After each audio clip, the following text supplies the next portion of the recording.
Good morning. And maybe you're a little confused right now. Maybe you're thinking, one song? That's it? After all, that's the title slide for the sermon. You're probably wondering, where's communion? What happened to Easter? Well, things are going to be just a little bit different today. You see, this is not going to be the sermon that came with the actual pack, because when we started doing this Easter experience sermon, the sermon that was designed to go here actually kind of had people in the building. And, there are no people in the building. Well, with the exception of the voice that you heard, that would be Lynn. We've got Lauren here on the keyboard. We've got Steve here with the drums. And, of course, the person behind the booth today is Caleb. And my name is Barry Creasy. I am the pastor here at Parkview Christian Church. But today's sermon is going to be kind of more like a Disney movie. See, here's the plan. I'm going to preach a little bit, and then you're going to sing. I'm going to tell you a story that will take you to Easter. Yes, there will be communion. I'll let you know when. And, I'm just going to ask you just for a moment not to be so obsessed about what goes where or how Easter is going to unfold in front of you. I'm going to ask you to please just sit back and simply experience Easter. So I have a lot of things I got to do with this sermon today. This is going to be an extremely busy sermon. First of all, I need to correct something that we've been doing for 6 weeks. We've been looking at this sermon series, the Easter Experience, and I have to fix the answers because you know what? I've given you the wrong answers. You see, I've given you the answers to what would we do with this Jesus? And the answers so far that I've given you over the past few weeks is, first he was dismissed by the Roman soldiers. Then he was rejected by his own people. Then following the rejection of his own people, he was tortured out of ignorance. And then, unfortunately, he was also deserted by his disciples. Then he met some bystanders on the road, and those bystanders, as Jesus went toward the cross, they were completely undecided about how to answer this question. And then last week, we met one guy that got the story correct, and he accepted Jesus. But that one guy, he was a criminal. And just so you know, as I had just told you, all of the answers that I've given you, they're wrong. They're all the wrong answer to this question. And you're probably wondering, why on earth would you spend all of these weeks giving me wrong answers? Because you can't truly appreciate the right answer until I give you all of the wrong ones in the way that we choose to try to do this question, answer this question. So we're going to make this question correct today, so you got to hang with me through the story. The second thing that we're going to do is I've got to give you an Easter sermon. You came here online and you joined us online today because you were expecting something to do with Easter. Somewhere along the way, we've got to make it to the risen Savior. Somewhere along the way, we've got to tell you what it means to have Jesus risen from the grave. And so I intend to do that. We're going to get to the idea of Easter. Of course, I also want to bring in our theme for the year. We are looking at the theme of living faith for 2020, which kind of has an ironic twist to it because when we laid this all out, we had the idea of all of these things that we were going to do to teach you what it means to be having living faith. And then this little event happened. They call it the coronavirus, and it's not a little event. It's affected the world. And it's meant that the church has had to kind of become a remote church. We've had to move away from our buildings, and instead of just coming here and living faithfully, we're now having to live our faith out in the world.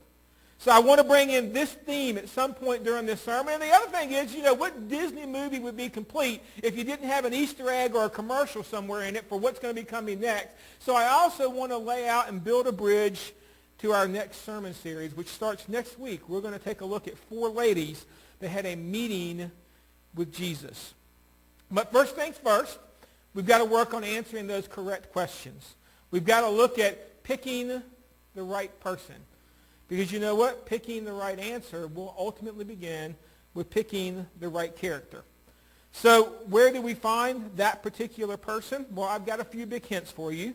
First, they must be a main character in the Easter story. So who fits this bill? Well, let's add a couple more clues here. Second, we are talking about a relationship, so it must be somebody that was there for the bulk of Jesus' story. They can't have just showed up at the end. And well, third, if we're going to actually bridge the gap to a sermon series all about women, then you know what? We better find ourselves a woman that can help us tell this story. And so who is the person that fits that bill? Her name is Mary Magdalene. Mary Magdalene is the only person that I could find that fit the bill. And well, like the ladies that we're going to start talking about next week, Mary Magdalene had a meeting with Jesus. We find her meeting in Luke chapter 8, verses 1 through 3. After this, Jesus traveled about from one town and village to another, proclaiming the good news of the kingdom of God. The 12 were with him, and also some women who had been... I got myself lost. A woman who had been cured of evil spirits and diseases. Mary, called Magdalene, from whom 7 demons had come out. Joanna, the wife of Chuz, and the manager of Herod's household. Susanna, and many others. These women were helping to support them out of their own means. You see, this woman called Mary, she wasn't just somebody that came in at the end. She was there for the entire time. You know what? It's also significant. You talk about Easter. Did you know that Mary was the very first person to individually experience the risen Lord? This is what it says in Mark chapter 16, verse 9.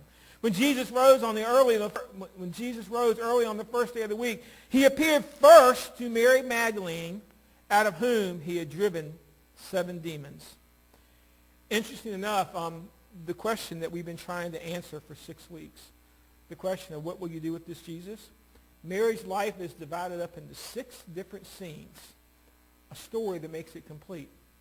And the thing is each scene will correct an answer that I gave you earlier. You know, one of the best things about a Disney movie when you're watching at home, by the way, we're watching a lot of Disney movies at home right now. As you hear the songs, and there's one that you've seen a few times, you begin to sing those songs with you. With the movie, and I hope that you're taking the opportunity as we sing these songs to not just listen to them, but sing them. We pick up Mary's story, I guess kind of the point at which we meet Mary, in Luke chapter 10, verses 38 through 39. This is what it says. As Jesus and his disciples were on their way, he came to a village where a woman named Martha opened her home to him. She had a sister called Mary, who sat at the Lord's feet listening to what he said. Now, as we begin to look at the story, we see our first answer has been corrected. Because you know what? The idea of being distracted for Mary, it was replaced by focus. Take a look at what she was doing. She was sitting at his feet. And you know what? That's an awesome characteristic. Because not only did she sit there, she began listening to what Jesus was saying. Jesus became a focal point in her life. And here's what I need you to see, though. Just like those Roman soldiers who were throwing those dice at the cross, when they got distracted by what was going on, distracted by what was going on around them, they couldn't see Jesus living and dying for their sins. You know, there were lots of distractions there for Mary also. I mean, culturally, she was where she should not be. She was hanging out with the men. Remember, this is biblical times. This is first century Roman Empire. And so you get the idea that Mary wasn't supposed to be sitting with the men. She was supposed to be in there with her sister, cooking. She was not doing what people thought she should be doing. She should have been setting the table. She should have been putting the food out there. She should have been working and serving, not there just sitting. But you know what? She set it all aside. And she made Jesus her focal point. And the funny thing is, as often happens when we begin to move our life toward Christ, when we begin to show our focus toward Christ, it happened. Martha came in and she began to complain about the idea that Mary was just sitting there. Martha probably came in with the flour all over her face and the wringing hands and the messy apron as she had been working so hard. And she looked at Jesus and said, aren't you going to tell your sister, my sister, she has to help? And Jesus told her, Mary has chosen the better thing. Mary has chosen the more important thing.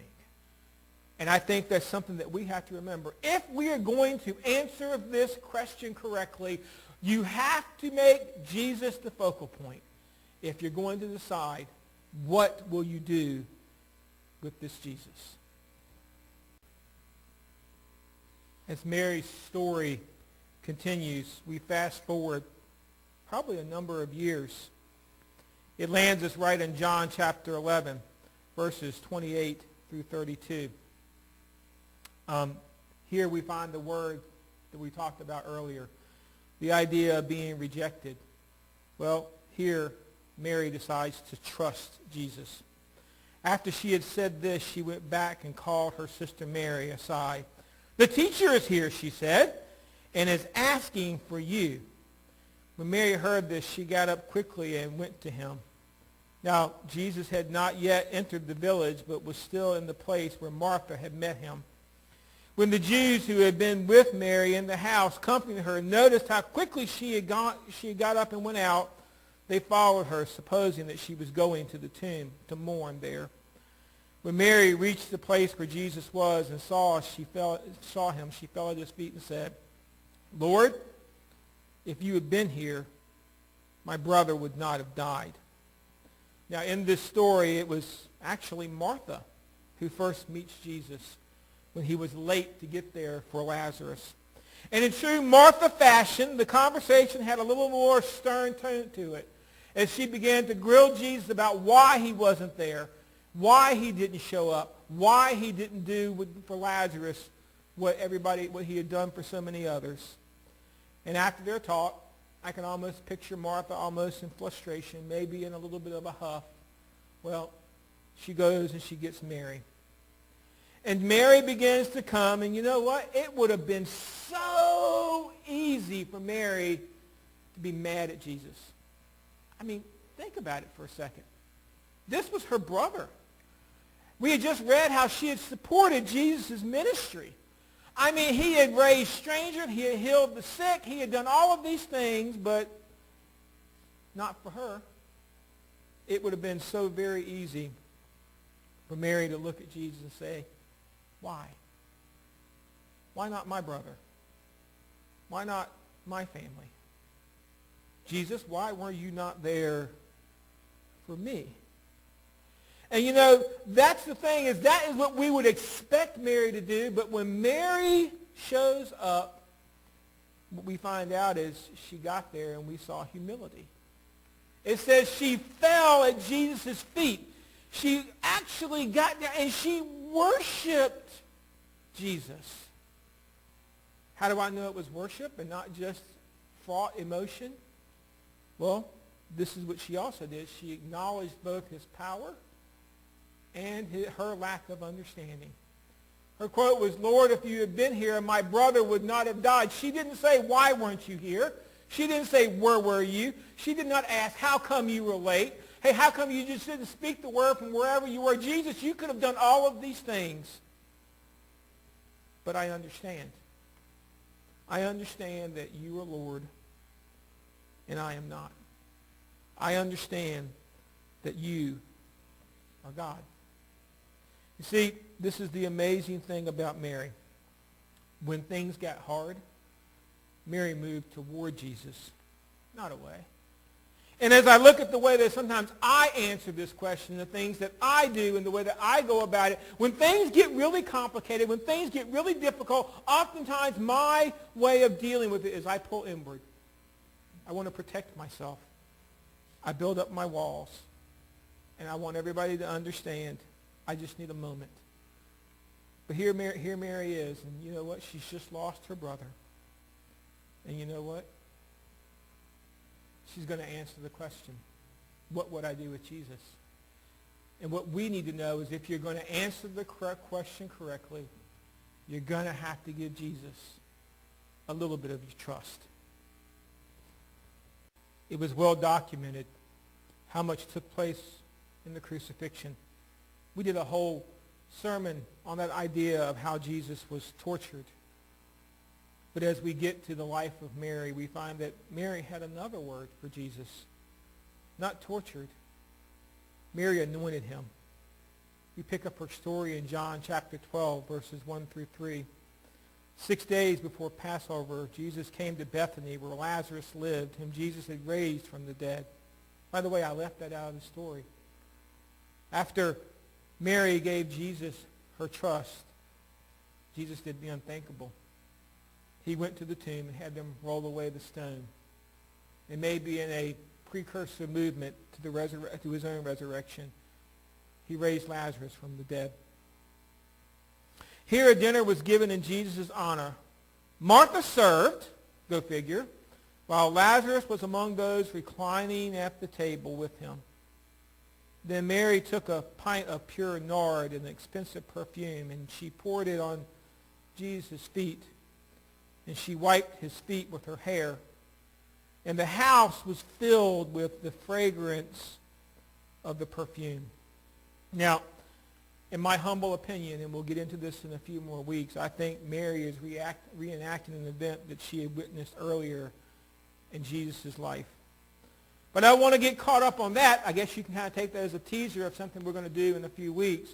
What I do want you to see is, once again, Mary is exactly where she should not be. I mean, Martha's serving dinner again. Surely Mary would have gotten it at this point. Mary should be in there with her. And you know what? Once again, she is doing what some feel she should not be doing. I mean, she's there and she's touching Jesus. She's at his feet. She's opening up. And you know what? As she begins to do that, people began to complain. As a matter of fact, it was one of Jesus' own disciples that said, you know what? You should have saved this and put it on out there for sale and given the money to the poor. But I want you to see, once again, Jesus tells them, leave her alone. But one of his disciples, Judas Iscariot, who was later to betray him, objected. Why wasn't this perfume sold and the money given to the poor? It is worth a year's wages. As we continue on in the story, verses 7 through 8 tell us, Jesus said, leave her alone. It was intended that she should save this perfume for the day of my burial. You will always have the poor among you, but you will not always have me. You see, Mary had just received an awesome gift. She had received her brother back to life. You know, the ironic thing is that Martha received the exact same gift, but I want you to see the difference between the two people. Martha was there once again preparing a meal. Mary was there focused on Jesus. And Mary's response, very important response, because the first thing, it was personal. It says that she wiped his feet with her hair. It was extravagant. Mary took about a pint of, and I love the word, pure nard. She didn't water it down to make it go further. She didn't sit there and say, I'll just give him part. She took the entire pint, all of it. And you know what? The Bible says it was expensive. It cost something. This was an extravagant gift that she was giving. And here's the funny thing. She lavished it. It says she poured. She didn't take a cotton swab and dab it out a little bit at a time to make it go further. The idea is she literally took the bottle and she broke it open and she allowed it to be poured over the feet of Jesus. You see, Jesus mentioned that this gift was appropriate because it was put out there pending his death. It was just going to be a short while and Jesus would be headed toward the cross. Jesus would be headed toward the tomb. And you need to know that that was never Mary's intent. Mary wasn't trying to give an object lesson. She just wanted to publicly show her devotion for Jesus. And you know what? If we are going to answer the question correctly, we're going to also need to demonstrate that devotion. The next thing that we have to fix is the idea of deserted. It was a tough moment. That sermon bothered me. It bothered me that the disciples left Jesus during his greatest hour of need, but not Mary. Instead of deserting, we're told Mary accompanied Jesus. Matthew chapter 27, verses 55 through 56 read, "Many women were there being at the cross, watching from a distance. They had followed Jesus from Galilee to care for his needs. Among them there were Mary Magdalene, Mary the mother of James and Joseph, and the mother of Zebedee, Mary the mother of Jesus, James and Joseph, and the mother of Zebedee's sons was also there." And you know what? The funny thing is, they didn't just arrive here. If you go back over and you read in Luke, it says that they followed him all the way, walking behind that cross, weeping. They were there when Jesus died. And you know what? You would think that when that part of the story ended, and they had placed Jesus in the grave, they would have said, "It is over, it is done, it is finished, it is complete." But not only did these women follow Jesus to the cross, ultimately, they followed him to the grave. When Sabbath was over, here she is again. Mary Magdalene, Mary the mother of James, and Salome brought spices so that they might go to anoint Jesus' body. Very early on the first day of the week, just after sunrise, they were on their way to the tomb, and they asked each other, "Who will roll away the stone away from the entrance of the tomb?" But when they looked up, they saw that the stone, which was very large, had been rolled away. And I look at those statements, and what more can I say? I mean, while others were running away, Mary and the other women were again running toward. See, this is an answer that we have to think about. You see, the others, on the day when Jesus was going to rise, they were in hiding. Mary and these women, they were going. She accompanied him to the cross, to the grave, and beyond. And you do get it, right? If you're going to answer this question correctly, if you're going to do what you need to do, then you know what? You're going to have to stay the course. And sometimes that's going to get complicated. Sometimes that's going to drag you down some dark paths, give you some doubts, maybe even cause you to shed some tears. But what did Mary do? She accompanied Jesus all the way. As I mentioned, Jesus met some bystanders on the way.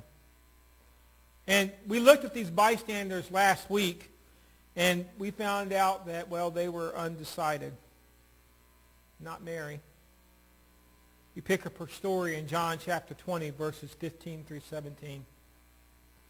At this, she turned around and saw Jesus standing there, but she did not realize that it was Jesus. He asked her, "Woman, why are you crying? Who is it you are looking for?"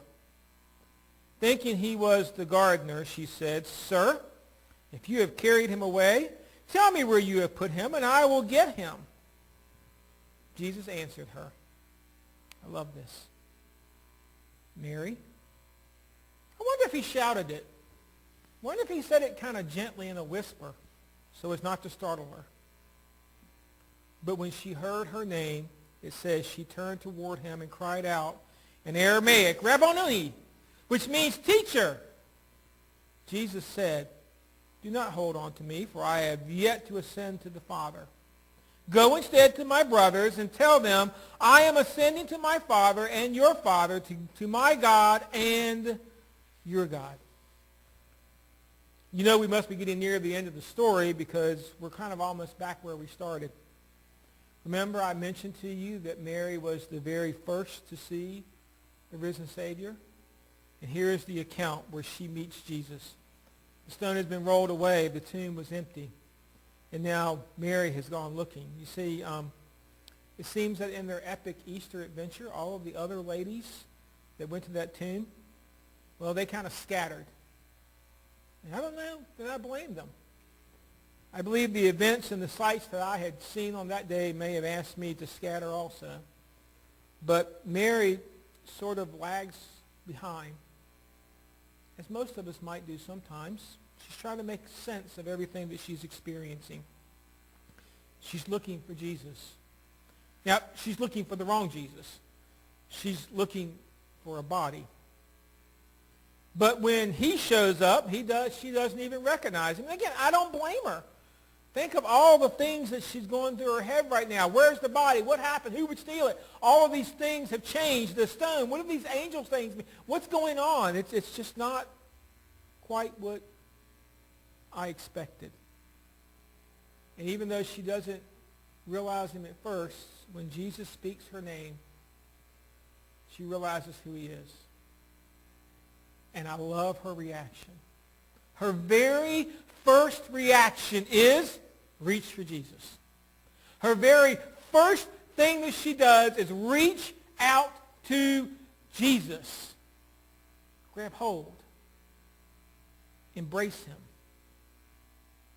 Not be undecided. Make your decision quickly. And I began to wonder, is that your response? Some of you online, this may be the very first time that maybe you've ever encountered Jesus this way. And so now that you see him clearly for who he is your reaction to reach out to him? Is that what you're going to do? You see, because now that we are faced with, we come face to face with another one of those Jesus moments, we have to decide. We have to decide, what is it I'm going to do with Jesus? Not is it what you're going to do with Jesus.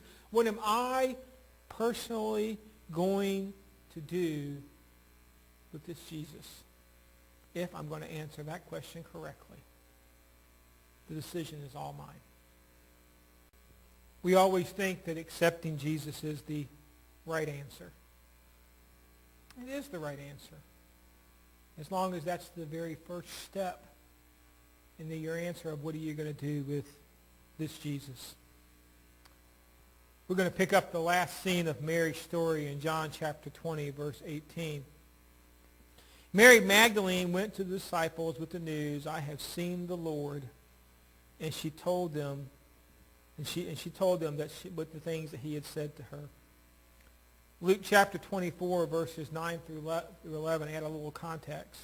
When they, so somewhere along the line, the ladies and Mary must have gotten together. When they came back from the tomb, they told all these things to the 11 and all the others. It was Mary Magdalene, Joanna, Mary the mother of James, and the others with them who told the apostles. But pay close attention to this. But they did not believe the women because their words seemed like nonsense. So Luke again lets us know that Mary and the women are back together, and they are now going to do the one thing that Jesus asked Mary to do. Share it. Now, the news is totally unbelievable, and the apostles are sitting there saying, this is all nonsense. What you're saying is crazy. People don't just walk out of tombs. But I want, just for a moment, to focus on Mary, because I need you to see this. Before there was a Great Commission, before Jesus ever told us to go into all the world baptizing and making disciples, before there was ever an Acts chapter 1:8 when Jesus said that you're going to receive power to be my witnesses in all of the world, before any of that, she was the first person to get the personal message. Go and tell. See, this idea of accepting is great, but Jesus says, don't hold so tight to me. Go and tell. This idea of Jesus is great, but he says, go and tell. Accepting is wonderful, but telling, here's our theme. That's living faith. If the only answer you ever get to make with Jesus is, I accepted him, you understand that's not what he told Mary to do. He didn't just ask Mary to believe what she had saw. He asked her to go and tell. And here's the thing. If we are going to answer this question correctly, I have to be willing to share it. I have to be willing to go. So what's the correct answer? I fixed all the ones I gave you, but I still haven't given you the answer. But to do that, I just want to submit to you the life of Mary. Her life was ultimately changed by her encounter with Christ. Her experience took her through the darkest hours of her life. Indeed, she saw the worst of people and the best in Jesus. She dealt with being judged by people for her fanatical love of Jesus. She made her decision, and she stuck with it.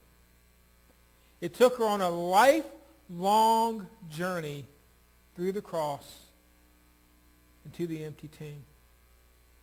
It wasn't always pretty, and sometimes it was downright messy. Interesting enough, the last time she's mentioned in Scripture were those verses where she was told to go and tell. I got a feeling, even though we never hear her name mentioned again, this is what she did.